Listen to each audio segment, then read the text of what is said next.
Before Christianity, almost every African nation or tribe practiced polygyny in peace and harmony. Men who had the strength and resources to take care of several women would have several wives and they lived in peace and harmony according to the laws of nature, our customs and traditions. Of course it wasn't perfect, but it worked and yielded results. It saved women from dying alone and made accountable to their women. Imagine a time if you had only one wife. Your friends would cuss you for not being a real man. Ayo, I know say you love Titi, but 8 years don't do on pass. You know being second wife. Shit that lower. Should be your thing there work. I beg, make we go market. I go bring you Agbo. Oh, those were the good old days. Imagine you're sitting at home playing PS5 and your wife comes home with another beautiful woman. Oh, honey, look what I brought you while I was at the market. I saw her and knew you'd like her. Come, talk to her while I go and fetch firewood.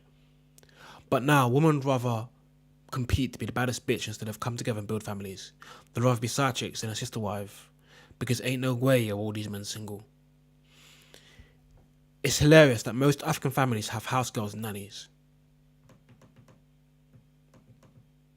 But less than 100 years ago, it would have been a sister wife in the house to share responsibilities for looking after the children and maintaining the home.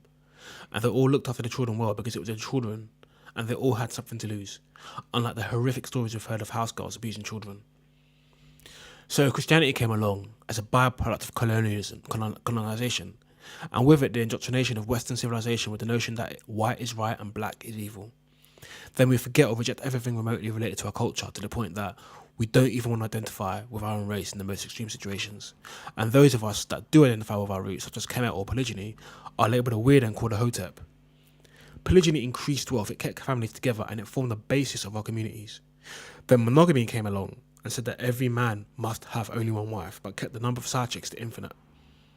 And we were too foolish to realise that it was an attack on the black family structure.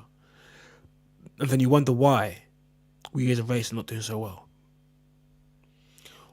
Oh, maybe because you're following someone else's way of life.